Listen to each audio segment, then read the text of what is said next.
Beaucoup de personnes autistes sont très choquées quand elles entendent des propos comme guérir l'autisme, parce qu'elles ont l'impression que c'est des gens, c'est des programmes qui visent à annihiler qui ils sont.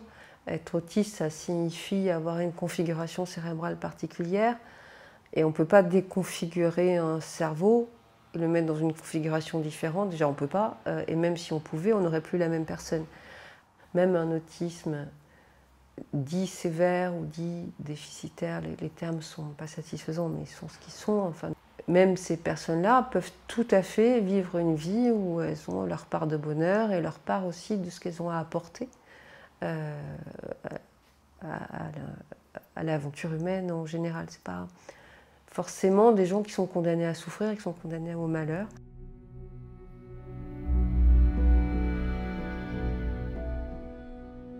Je m'appelle Fabienne Casalis, je suis chargée de recherche au CNRS dans la discipline des sciences cognitives et mon laboratoire d'affiliation est le Centre d'analyse et de mathématiques sociales, CNRS EHESS.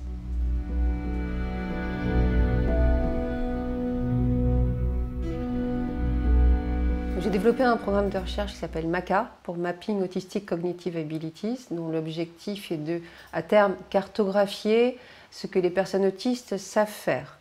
Donc c'est un programme de recherche qui vise non pas à regarder ce en quoi les personnes autistes sont déficitaires, mais au contraire ce pourquoi elles sont compétentes et performantes en termes de cognition et en termes de perception.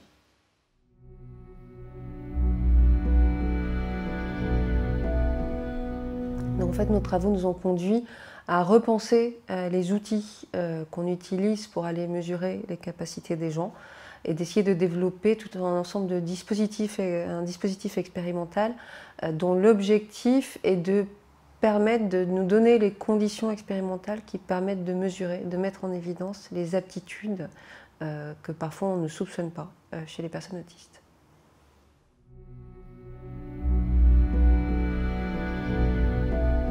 Une partie importante de ce programme de recherche porte sur les personnes autistes. Alors, aucun terme ne me convient, donc on va tous les dire.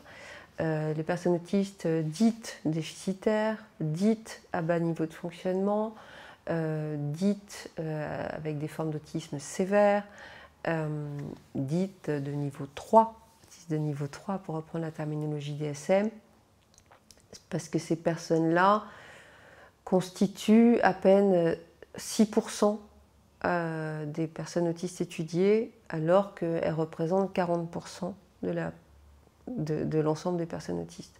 Donc il y a une forme de manque terrible dans l'étude de ces profils-là. Et ce manque, il est dû, encore une fois, à des problèmes, des obstacles méthodologiques. C'est que c'est très difficile d'étudier en dehors du langage, en dehors de la motricité. C'est compliqué. Donc les outils que nous on développe, on veut qu'ils soient pensés pour ces personnes-là. En d'autres termes, il s'agit, le mot-clé là qui est important pour nous, c'est accessibilité. C'est-à-dire que si les outils de la recherche ne sont pas accessibles aux personnes dont le handicap est le plus lourd, en fait, on discrimine. Qu'on le veuille ou non, on discrimine et on crée un biais dans nos recherches. Et donc, en fait, il faut qu'on conçoive nos outils pour qu'ils soient eux-mêmes inclusifs. Ce qui est évidemment difficile, qui prend du temps, des années.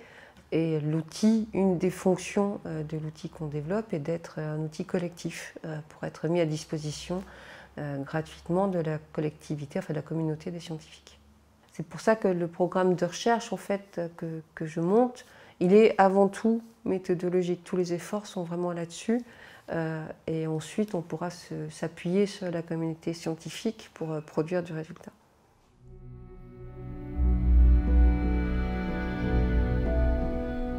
C'est comme si on voulait mesurer les capacités de quelqu'un qui fait de la course, par exemple. Et qu'on va mesurer ça à 2 reprises, une fois quand il vient tout juste d'arriver, qu'il a encore ses vêtements de ville, qu'il n'a pas eu le temps de s'échauffer, et on va chronométrer sa vitesse de course et on ne va pas avoir un très bon résultat. Et une autre fois, on va d'abord lui proposer de s'échauffer, il va faire beau, il va avoir les bons vêtements. Et là, on va chronométrer sa vitesse de course et là, il aura des très bons résultats. Et c'est la deuxième occurrence qui m'intéresse. Et sur le plan cognitif, en psychologie expérimentale, en fait, on se donne rarement les moyens de mesurer les capacités dans les meilleures conditions possibles, parce qu'encore une fois, on va plutôt viser habituellement, hein, parce que c'est les paradigmes qu'on a toujours utilisés, et des fois on ne remet pas trop en question notre héritage scientifique.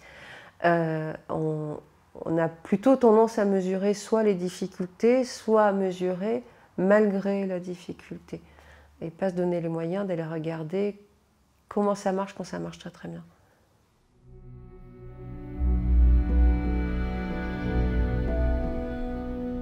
Les formes d'intelligence très très spécifiques qu'on va rencontrer chez les personnes autistes sont des formes d'intelligence complexes pour lesquelles nous, individus, chercheurs individus, en fait, on a du mal à y avoir accès. Donc ça va être difficile de partir à la découverte de quelque chose qu'on ne comprend pas bien du tout. En revanche, j'ai cette conviction que si on met plusieurs équipes à collaborer là-dessus, forcément va émerger des concepts, des hypothèses qui seront certainement les pistes les plus fertiles pour ce type de recherche. Je crois que c'est une erreur méthodologique importante que d'imaginer qu'on peut s'attaquer à la cognition autiste sans faire appel au point de vue des personnes autistes elles-mêmes. Elles peuvent venir de différents milieux, elles peuvent être autistes et chercheurs. Il y a beaucoup de chercheurs qui ont minimum des traits autistiques, hein, puisque ça fait partie souvent des traits qui sont requis pour devenir un bon chercheur, comme la capacité à systématiser par exemple, et des personnes autistes qui sont des citoyens comme les autres, qui ont des choses à dire sur la façon, déjà ils ont des témoignages à apporter sur leur propre fonctionnement, combien même en soi ça n'a pas valeur de preuve, c'est des indications, ils ont souvent une pratique importante de l'observation de leur propre fonctionnement et de leur propre comportement pour pouvoir s'adapter. Ils ont souvent beaucoup réfléchi à ça et donc ils ont des choses à nous dire. Ils ont cette réflexion à partager qui peut nous orienter, nous chercheurs, ça peut nous permettre de poser des hypothèses. Alors il y a effectivement des personnes autistes et ou neuroatypiques qui ont travaillé avec moi sur ce projet. C'était pas un effort de ma part de les recruter, elles sont venues à moi avec des compétences qui étaient parfaites pour le projet, donc en fait, à chaque fois c'est venu très naturellement. La seule chose qui a eu lieu, c'est que je ne me suis pas arrêtée au fait qu'elle disait, ben voilà, Fabienne, je suis sur le spectre autistique, enfin je les ai accueillis comme des chercheurs, non pas comme des personnes autistes. Si ce n'est qu'à chaque fois, effectivement, ce que j'avais imaginé qui pouvait se produire, c'est effectivement produit, savoir qu'il y a eu des points de vue, des compréhensions du sujet qui me paraissaient particulièrement pertinentes et qui permettaient de bien éclairer la recherche que je suis en train de mener. Si on écoute ce que les personnes autistes ont à dire de leur propre fonctionnement, on court un grand risque qui est celui de devoir être dans l'obligation de modifier profondément la manière dont on étudie ces personnes-là. Et il me semble que si on veut être plus juste scientifiquement, c'est-à-dire que si on veut développer une recherche qui est plus proche du réel, il faut qu'on prenne ce risque-là, d'une part. D'autre part, c'est aussi une façon de passer un message fort à la communauté des personnes autistes aujourd'hui, notamment celles qui sont adultes, et à la communauté des gens qui aident et qui soutiennent ces personnes-là, qui est qu'en tenant compte de leur point de vue, on leur accorde une place de décision, d'acteur dans ce qui est réalisé à leur sujet, dans les décisions qui sont prises à leur propos. Et pour moi, c'est important dans le sens où c'est un respect de la dignité humaine, et en tant que chercheur, on se doit de maintenir une forme de respect et de considération des sujets qu'on étudie.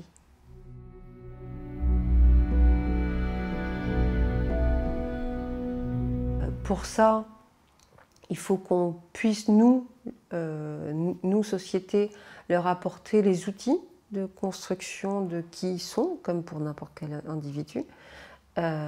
Parmi ces outils, il y a des outils justement de reconnaissance de la réalité de qui ils sont. Et je pense, là c'est mon côté chercheur engagé, mais je pense que ça fait partie de notre devoir d'aller leur proposer une vision d'eux-mêmes qui ne soit pas uniquement basée sur des déficits, qui ne soit pas une vision partielle et pathologisante. Mais je pense qu'on peut leur proposer une vision d'eux-mêmes qui est beaucoup plus globale, qui ne nie pas les difficultés, qui ne nie pas le handicap, parce que ce serait une insulte, et certainement pire que ça, mais qui ouvre des portes sur le développement de leurs talents. Au final, on revient sur cette question, qui est la question fondamentale qu'on peut avoir dans toutes les interactions humaines, qui est: est-ce qu'on a foi dans les aptitudes et les capacités de la personne en face?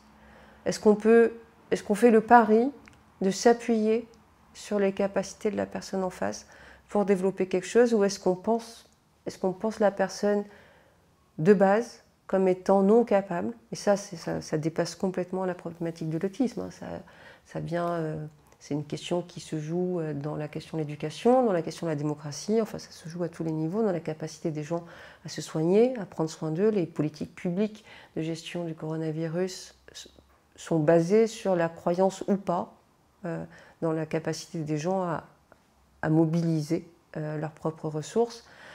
Et je pense que le cas de l'autisme, finalement, est une illustration extrême de ça, mais de la même manière que l'autisme, par plein d'aspects, c'est un cas de figure extrême des problématiques humaines en général. Donc en fait, en étudiant l'autisme, ça nous permet de mettre en évidence des choses qui nous concernent tous, et donc éventuellement de proposer des solutions qui vont être bénéfiques à tous.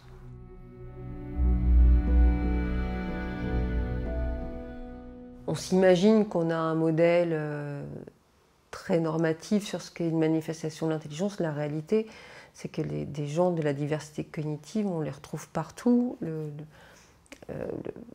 C'est pas forcément des gens il y en a qu'on admire et d'autres moins, mais on ne peut pas s'empêcher d'être impressionné par les changements qu'ils apportent. Souvent, c'est des innovations qu'ils apportent, parce que comme ils pensent différemment, ils trouvent des solutions qui sont inhabituelles.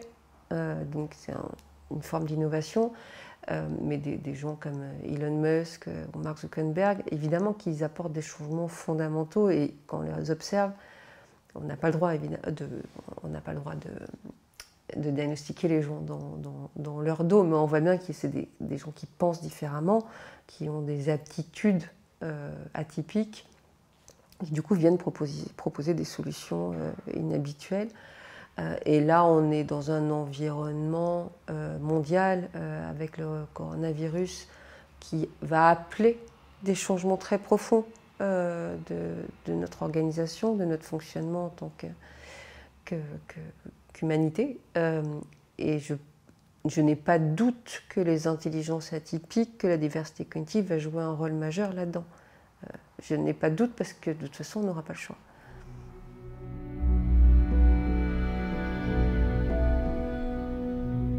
Il y a une partie de la recherche qui est appliquée. Pareil, c'est une orientation qui est quasiment politique et qui est importante à mes yeux, qui est qu'il faut que la recherche qu'on fait, même la plus fondamentale, elle ait une utilité. On est payé par les impôts, et je pense on doit quelque chose d'une certaine manière. Et là, donc, j'ai essayé de concevoir les outils de recherche et le programme de recherche de manière à ce qu'ils soient directement utilisables dans le monde du travail, pour pouvoir favoriser le recrutement des personnes autistes, parce qu'on a un gros problème de société, qui est que le taux de chômage est très très très élevé parmi les personnes autistes, pour des raisons en partie évidentes, mais comme c'est un handicap de la relation sociale, c'est difficile de se faire recruter pour eux. Par ailleurs, ils ont des difficultés à obtenir les diplômes qui sont par ailleurs tout à fait capables d'obtenir, mais l'environnement scolaire et universitaire est difficile pour eux. Ils ont des difficultés aussi à se maintenir en emploi, pareil, parce que c'est un handicap qui est mal connu et qui est très très mal géré. Et donc la proposition qu'on fait, la proposition de valorisation qu'on fait pour le projet MACA et son application qui s'appelle Collective Science, c'est de développer des outils de recrutement spécifiquement pensés pour la population autiste. Outils dont je n'ai pas de doute qu'à terme, ils pourront servir à l'ensemble de la population. Mais il me semble que si on fait des outils qui sont bien pensés pour eux, déjà on va permettre d'avoir une application convaincante de ce que la recherche peut faire et associée à une forme de progrès social qui est souhaitable.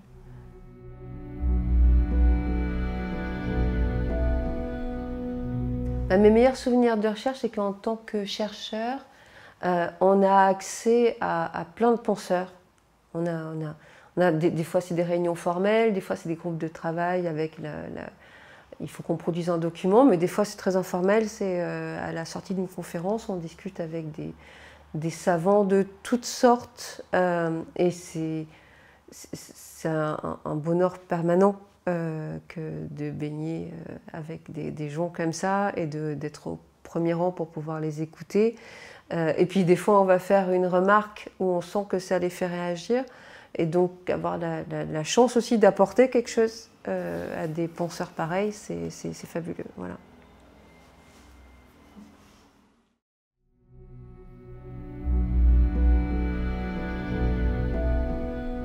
Alors, en ce moment, j'écoute un morceau qui me fait beaucoup rire, qui me fait rire à chaque fois, qui est une adaptation death metal du discours de Greta Thunberg aux Nations Unies. Et je vous recommande vraiment de l'écouter parce que c'est d'une ironie parfaite. C'est-à-dire que si on aime Greta Thunberg, c'est drôle. Si on aime le death metal, c'est drôle. Et voilà, je m'en lasse pas.